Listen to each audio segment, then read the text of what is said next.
بسم اللہ الرحمن الرحیم۔ السلام علیکم۔ عمر بن عبدالعزیز نے اپنے ایک قاصد کو شاہی روم کے پاس کسی کام سے بھیجا۔ قاصد پیغام پہنچانے کے بعد محل سے نکلا اور ٹہلنے لگا۔ ٹہلتے ٹہلتے اس کو ایک جگہ سے تلاوت کلام پاک سنائی دی۔ آواز کی جانب گیا تو کیا منظر دیکھا کہ ایک نابینا شخص چکی پیس رہا ہے اور ساتھ میں تلاوت بھی کر رہا ہے۔ آگے بڑھ کر سلام کیا تو جواب نہیں ملا۔ دوبارہ سلام کیا پھر بھی جواب نہیں ملا۔ تیسری بار سلام کیا تو نابینا شخص نے سر اٹھا کر کہا، شاہی روم کے دربار میں سلام کیسے؟ قاصد نے کہا، پہلے یہ بتا کہ شاہی روم کے دربار میں خدا کا کلام کیسے؟ اس نے بتایا کہ وہ یہاں کا مسلمان ہے۔ بادشاہ نے مجبور کیا کہ اسلام چھوڑ دے۔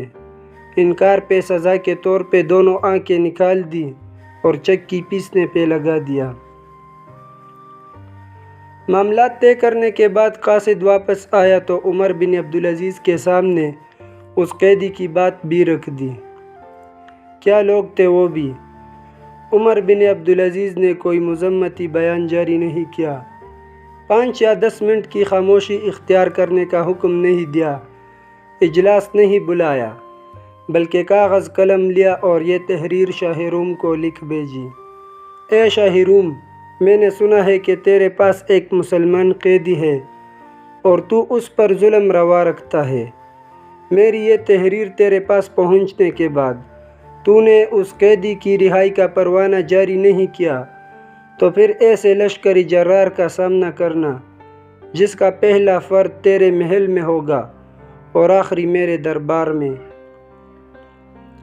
سوال یہ ہے کہ ایک اسلامی مملکت کے سربراہ نے اتنا بڑا قدم کیوں اٹھایا؟ ایک شخص کے لیے جو اس کے ملک کا باشندہ بھی نہیں، اپنی سالمیت خطرے میں ڈال دی۔ پتہ ہے کیوں؟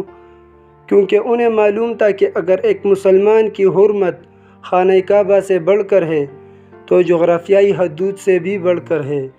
کیونکہ انہیں معلوم تھا کہ نبی علیہ السلام نے صرف ایک صحابی حضرت عثمان رضی اللہ تعالیٰ عنہ بن عفان کے لیے 1500 صحابہ کرام سے موت بے بیعت لی تھی۔ انہیں معلوم تھا کہ ہادی عالم یہ فرما گئے ہیں کہ تمام مسلمان ایک جسم کی مانند ہیں، ایک حصے کو تکلیف ہوتی ہے تو تمام جسم تڑپتا ہے۔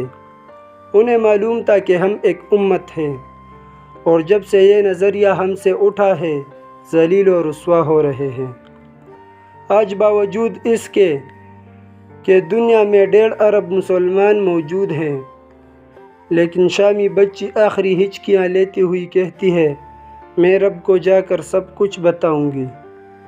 عراق کی جنگ میں ایک لڑکی جان بچانے کے لیے بھاگتے ہوئے صحافی سے فریاد کرتی ہے کہ انکل میری تصویر نہیں لینا، میں بے حجاب ہوں۔ ایک فلسطینی بچہ بھوک کی شدت سے نڈال فریاد کر رہا ہے کہ اے اللہ مجھے جنت بھیج دے، مجھے بہت بھوک لگی ہے۔ صرف چند لاکھ آبادی کا حامل ایک مالون ملک آپ صلی اللہ علیہ وآلہ وسلم کی شان میں گستاخی کرتا ہے۔ یہ سب کیوں ہو رہا ہے؟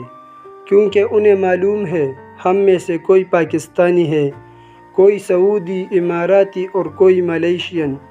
مسلمان ہوتے تو ایک دوسرے کے لیے تڑپ ہوتی، اور مقابلے میں کفر نیٹو کی صورت میں متحد ہے۔